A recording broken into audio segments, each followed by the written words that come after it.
Horror कहानियाँ थी। घर वापसी। पूरे 10 साल के बाद महेश शर्मा अपनी पत्नी रेखा और बेटे अमित के साथ यूएसए से इंडिया वापस लौट कर आए थे।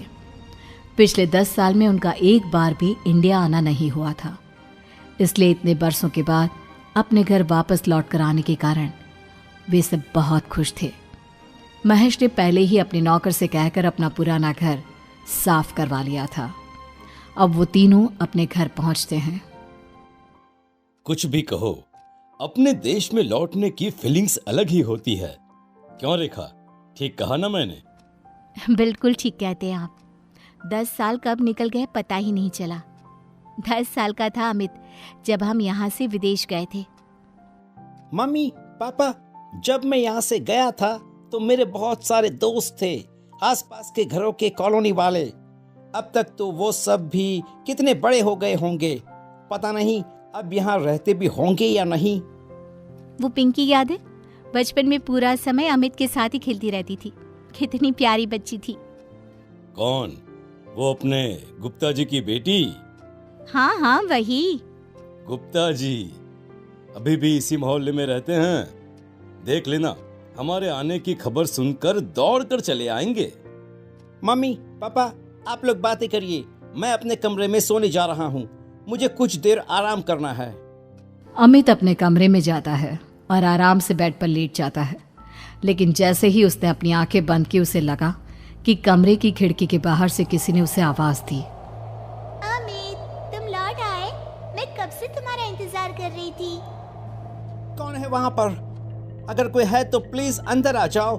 अंदर आकर बात करते हैं ना। इस तरह खिड़की के बाहर से बोलने की क्या जरूरत है? लेकिन मैं तो यहीं रहती हूँ, तुम्हारे कमरे की खिड़की के बाहर, और मैं अंदर नहीं आ सकती। अरे बड़ी अजीब बात है, अंदर क्यों नहीं आ सकती? वैसे तुम हो कौन? अमित के इतना पूछते ही अचानक आवाज आना बंद हो जाता है। लगता है कि कोई मजाक करने की कोशिश कर रहा है। बाद में देखता हूँ।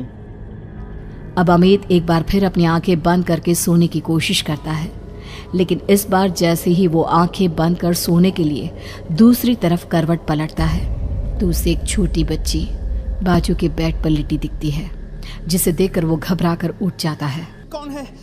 कौन है? कोई है? क्या हो गया है मुझे? अचानक से छोटी बच्ची क्यों नजर आ रही थी मुझे? लगता है ज्यादा ही थक गया हूं मैं। थोड़ी देर के बाद अमित गहरी नींद में सो जाता है। अगली सुबह जब अमित सोकर उठता है और अपने कमरे से बाहर आता है तो अमित को देखकर महेश और रेखा के होश उड़ जाते हैं। ये क्या बचपना है अमित? ये तुमने अपना हुलिया कैसा बनाया हुआ है? पागल हो गए हो क्या? आज से पहले तो बेटा तुमने कभी ऐसी कोई हरकत नहीं की। अमित, तुम कोई दूध पीते बच्चे नहीं हो, 20 साल के जवान लड़के हो, और ये किस तरह का मजाक है? मम्मी पापा, अब गुस्सा क्यों हो रहे हो? मैंने क्या किया है? अभी अभी तो नींद से उठकर आपके सामने आया हूँ और आप भी मेरे ऊपर गुस्सा कर रहे हो। क्या हुआ? रेखा अपनी जगह से उठती है और एक छोटा सा आईना लाकर अमित की आंखों के सामने लगाती है। ये देखो, तुमने अपने सर पर रंग बिरंगी रबड़ लगाकर 2 चुटिया बनाई हुई है और हेयर बैंड लगाया हुआ है और आंखों में काजल। पागल हो गए हो क्या? तुम्हारी तबीयत तो ठीक है ना?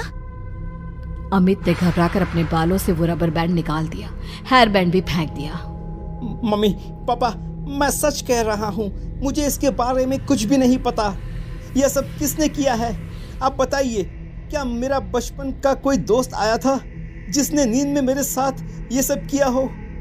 ऐसा कुछ नहीं हुआ अमित, अभी तो सुबह हुई है। कोई नहीं आया था बेटा, हम सच कह रहे हैं। किसी ने तुम्हारे साथ मजाक नहीं किया है, लेकिन तुमने ऐसा क्यों किया, तुम बताओगे? अरे मैंने कुछ नहीं किया, मैं सच कह रहा हूँ। और अभी मैं नहाने जा रहा हूँ। पता नहीं क्या हो रहा है मेरे साथ। कुछ देर के बाद अमित अपने कमरे से तैयार होकर आता है और कॉलोनी में घूमने के लिए घर से बाहर निकलता है। थोड़ा आगे चलने पर उसकी नज़र अपने घर के पड़ोस वाले घर पर पड़ती है, जहाँ पर अब सन्नाटा था। ये देखकर अमित ने वहां से गुजर रहे एक आदमी से पूछा, 1 मिनट भैया, सुनिए, क्या इस घर में अब कोई नहीं रहता क्या? हाँ बेटा, हम भी यहाँ पर 5 साल पहले ही आए हैं, तभी से इसे खाली ही देखा है। सुना है कि यहाँ रहने वाले लोग अचानक ही एक दिन घर छोड़कर चले गए। उनके बारे में इस कॉलोनी के लोगों को जरा अजीब अजीब बातें करते हुए देखा है।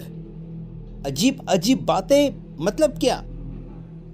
बेटा, किसी से कहना मत, वो क्या है ना, मोहल्ले की बात है। लोगों को पता चला तो बिना बात की बातें बनाएंगे। हाँ हाँ, मैं किसी से कुछ नहीं कहने वाला, लेकिन अब बताइए तो सही प्लीज। बेटा, सुना है इस घर में किसी की आत्मा का वास है।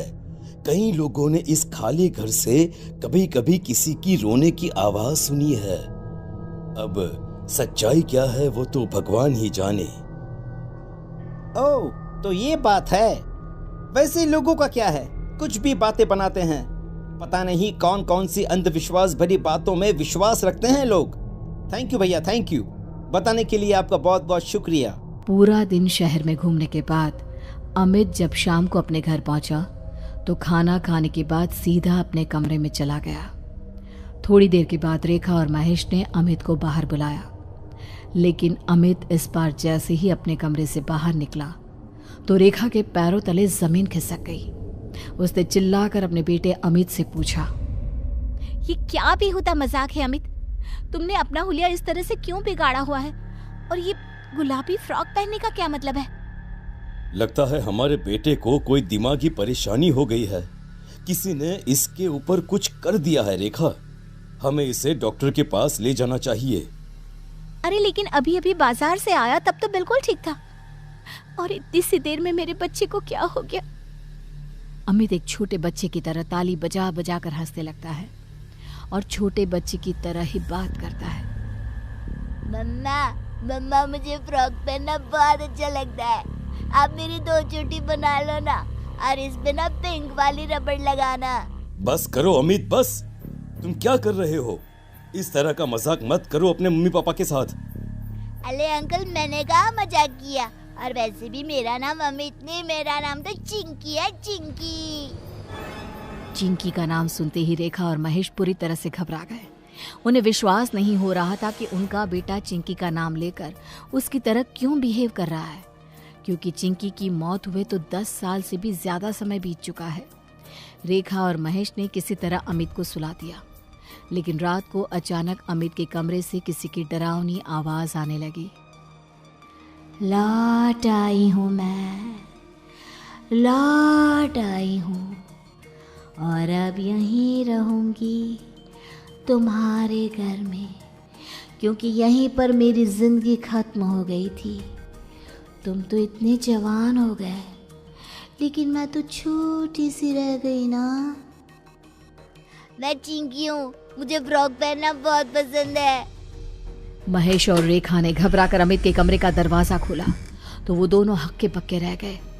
वहां एक 3 साल की बच्ची का साया पूरे कमरे में घूम रहा था। उसकी आवाज बिल्कुल अमित के जैसी थी और अमित की आवाज एक छोटी सी बच्ची के जैसी। मम्मी पापा, देखो चिंकी वापस लौट आई है। वो मेरी वजह से चली गई थी और अब वह वापस लौट आई है। देखो ना मम्मा, चिंकी को आइसक्रीम खाना बहुत पसंद है, उसको आइसक्रीम खानी है। आइसक्रीम लेकर आओ ना उसके लिए। अब तुम हमेशा मेरे साथ ही रहना, तुम बहुत अच्छी हो। मुझे तुम्हें उस दिन उस खिड़की से धक्का नहीं देना चाहिए था। ये मैं क्या सुन रहा हूँ? आज से 10 साल पहले हमारे बेटे ने छोटी सी बच्ची चिंकी को धक्का दे दिया था। मुझे भी यही लग रहा है महेश, और शायद इसी वजह से उस बच्ची की आत्मा आज भी यहीं रहती है। इससे पहले कि रेखा और महेश कुछ करते, अमित बड़े ही अजीब ढंग से चलता हुआ घर से बाहर निकला और सीधा बाजू वाले खाली घर में चला गया। रेखा और महेश भी उसके पीछे पीछे गए। जहां पहुंचकर उन्होंने देखा कि वहां टूटे फूटे आधे जले हुए खिलौने पड़े हुए हैं। वहां पहुंचने के बाद अमित बड़े ही अजीब ढंग से घर के ठीक बीचों बीच जाकर बैठ गया, और तभी वहां पर 3 साल की छोटी सी चिंकी महेश, रेखा और अमित को नजर आने लगी। अगर आपका बेटा उस दिन मुझे अकेले छोड़कर नहीं जाता तो मैं कभी नहीं मरती। मेरी मम्मी तो मुझे अमित के पास ये कहकर छोड़कर गई थी कि वो थोड़ी देर मेरा ध्यान रख लेगा, लेकिन उसने मुझे खिड़की के पास अकेला छोड़ दिया और मैं गिर गई। मेरे बच्चे को छोड़ दो बेटा, उससे बहुत बड़ी गलती हुई है, लेकिन तब वो नादान था, ना समझता, इसलिए तुम्हारा ध्यान नहीं रख पाया। अगर अनजाने में अमित से गलती हुई होती तो मैं उसे माफ कर देती, लेकिन जानती आंटी, इसने मुझे जानबूझकर खिड़की से धक्का दिया था ताकि इसे मेरा ख्याल ना रखना पड़े और ये अपने दोस्तों के साथ जाकर खेल सके। ये तुम क्या कह रही हो? अगर ये सच है तो फिर? यही सच है, और आज के बाद से मैं हमेशा अमित के शरीर में रहूंगी और जब मेरा मन करेगा तब बाहर आऊंगी।